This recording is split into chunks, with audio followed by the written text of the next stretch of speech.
Reuben Lowery. We've already mentioned him a couple times, played his college football at Chattanooga. He was first team all SoCon in 2024. And then back in 2022, he was a second team honoree. But yeah, I guess in a way, Cole, does he steal Bo Braid's 53-man roster spot all in all when it's all said and done?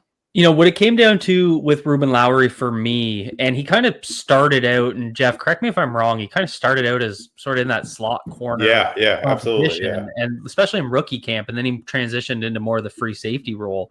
And so, and again, I don't want to let special teams escape the Bo Braid conversation because it was still a huge factor.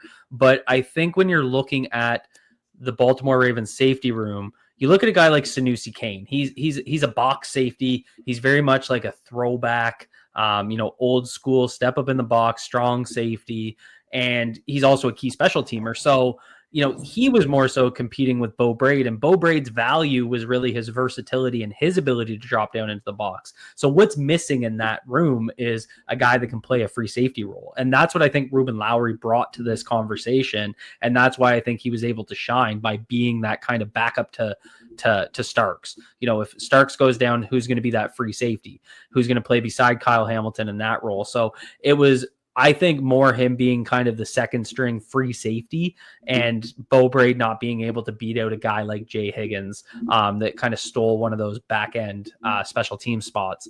But, for me, I think he's going to factor in because, again, we know the Ravens want to have these combinations of guys they can put on the field, and we want to be able to put Kyle Hamilton wherever the matchup desires. So we go with 3 safety looks. Reuben Lowery could factor in sooner rather than later. I don't think he's just a developmental guy. I think he could see the field relatively early. And again, a guy that got his hands on the football this preseason. The Ravens have been hungry for turnovers. And, I just, everybody that was at camp, Jeff and all those guys out there, even Bo, we'll give a shout out to Bo. Bo is at camp? That's news to me. Buzzing about Reuben Lowery all camp. That's why I took notice. And sure enough, he goes out there and earns a roster spot. Like, it's incredible story.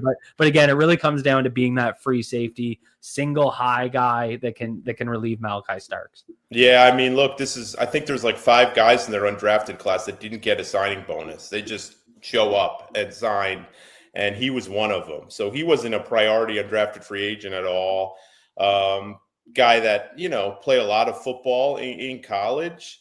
Is kind of was known for his academic exploits, a mechanical engineering major, a 4.0 kind of guy.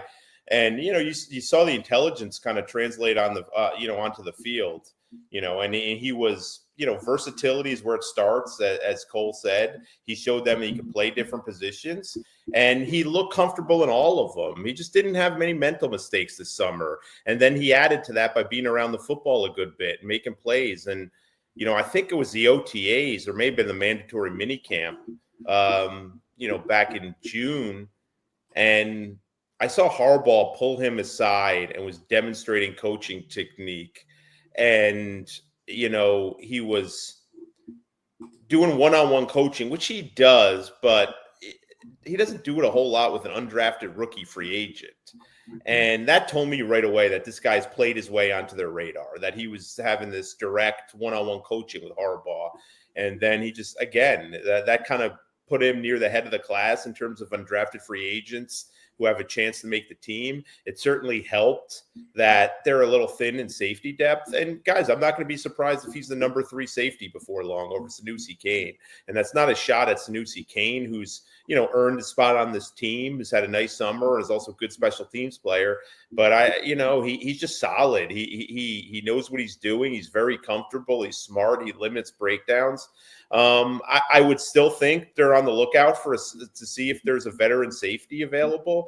I mean, we saw a couple become available, including old friend Tony Jefferson and, different guys. I mean, it's well known Kyle Duger could be traded from New England. I think Jacksonville let go of Daniel Thomas. There's 4 or 5 veteran safeties out there that could probably fit in that number 3 safety role. But they're going young in a lot of spots, and this is one of them for now. And this guy earned it. I think I don't think this guy needed. I think Keon Martin probably needed a strong final preseason game to make the team. I don't think Reuben Lowery needed it. I think he had already played his way onto the team with how consistent he had been, even dating back to the rookie mini camp, the OTAs, mandatory mini camp, and all that. Take